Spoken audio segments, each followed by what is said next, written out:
In front of me is REALME C73, and today I would like to show you how you can delete the password from Google Passwords Manager.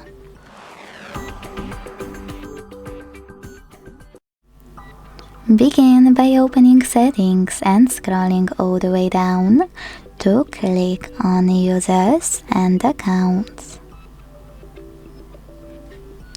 Now click on Google here. Select Google Password Manager and finally tap on any password you wish to get rid of. Enter your screen lock, hit the Delete button and confirm your choice in the pop-up. Thanks so much for watching. If you enjoyed this video, leave a like, comment and subscribe. Bye!